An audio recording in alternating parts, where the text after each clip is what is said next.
The sun isn't sitting still. Our entire solar system is orbiting around the Milky Way's center, and it takes about 230 million years just to complete one lap. At that galactic center lies something completely different, a supermassive black hole called Sagittarius A. Hidden by dust and gas, it still reveals its power by tugging stars around it with a mass more than 4 million times the sun. Black holes do stranger things too. If a person ever fell into one, the immense gravitational pull on the closer part of their body would be exponentially stronger than on the farther part. This difference would pull them apart, stretching the body into a long, thin noodle. Astronomers have a fittingly quirky name for this chilling fate: spaghettification.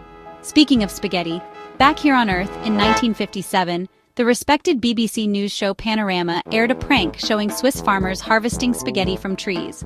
The report was so convincing that hundreds of viewers called in asking how to plant one in their gardens. The BBC's deadpan advice? Place a sprig of spaghetti in a tin of tomato sauce and hope for the best. The BBC could trick people, but it also made legitimate history. In 1948, it became the first network to broadcast the Olympic Games into people's homes. These London Games were nicknamed the Austerity Games due to post-war conditions, but the broadcast was a monumental success, sparking a new era of global sports fandom. The ancient Olympics, however, were another story. In Greece, athletes often competed completely nude as a tribute to the gods and a celebration of the human form. This tradition is directly embedded in our language, as the word gymnasium comes from the Greek word gymnos, meaning naked. Greek beauty ideals were just as surprising. A unibrow was prized as a sign of beauty and intelligence, and women without one sometimes painted it on with charcoal. Centuries later, beauty standards turned deadly. In the 19th century, women used arsenic wafers to whiten their skin.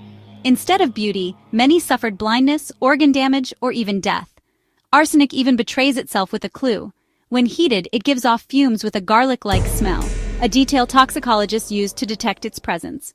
That garlic link brings us to Chicago. The city's name is a French rendering of the Native American word chica aqua, from the Miami, Illinois language. It translates to wild onion or wild garlic, which once grew abundantly in the marshlands near Lake Michigan, a vital food source for the indigenous people. And while Chicago is certainly breezy, its famous nickname, the Windy City, doesn't actually come from the weather. The term was popularized in the late 1800s by rival newspaper editors to mock Chicago's long-winded politicians who were lobbying to host the 1893 World's Columbian Exposition. The name stuck, a testament to the city's bluster and ambition. When scientists talk about actual wind, however, they measure it with precision. They use an anemometer, a simple yet brilliant instrument. Its spinning cups capture the speed of the air, giving us the data we rely on for everything from weather forecasts to aviation safety. Not every instrument is so technical. In parts of Asia and the Pacific, like the Philippines, people play the nose flute. This unique instrument is played by breathing through one nostril into a carved channel. The resulting sound is often soft and haunting, believed by some to carry the player's very soul, making it a deeply personal and intimate form of musical expression. In India, flutes carry profound sacred meaning. The bamboo bansuri is intrinsically tied to Lord Krishna. In Hindu traditions, he is often depicted playing its enchanting melodies, not just as beautiful music, but as a divine call, beckoning souls to awaken to a higher spiritual reality.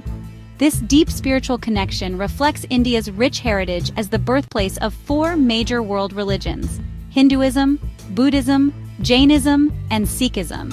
These ancient yet living traditions have shaped cultures across the globe and continue to guide the lives of billions of people today.